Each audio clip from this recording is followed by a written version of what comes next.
Podcast Kuya Bill TV. Pakita ko lang sa inyo guys yung nabili kong microphone na brand niya is Purefly. So unbox natin guys.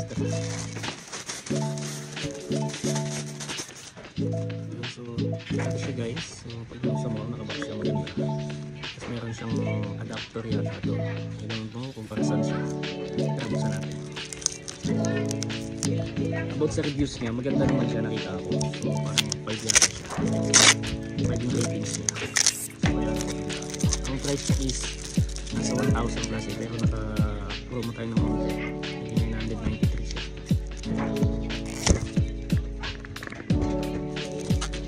Sana mas maganda dito sa klase na ito kasi mura lang ito, parang 200 plus lang natin. Parang isang taon na rin siya tumagal. So pabalitan na natin guys. Wow, ganda.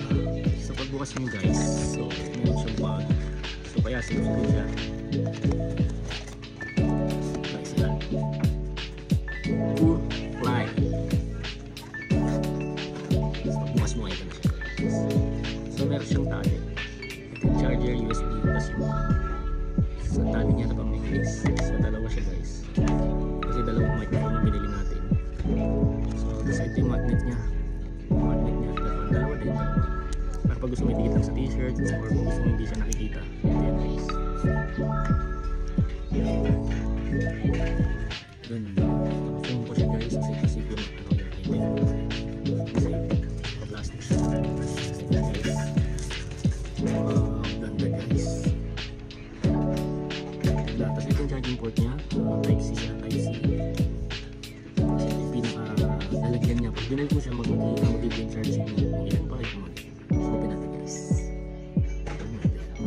So ito siya guys. So ito pong connect sa cellphone. So itong green pala na to, nilalagyan niya plastic. So itong safe naman yung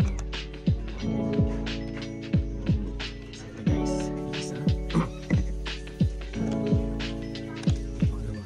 Tapos kung makikita niyo loob guys, ayun o. Kung pinasok mo siya mag-charge siya ulit, pinaka ito yung mic.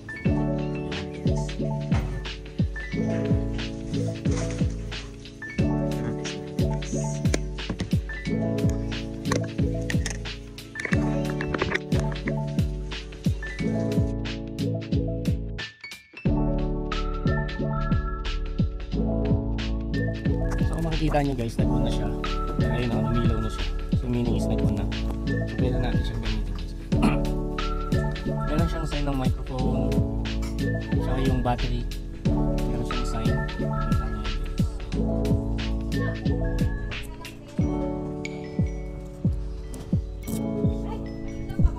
Tara, testing natin. Hello guys, hello. Ano ba to? Hello guys, ayun.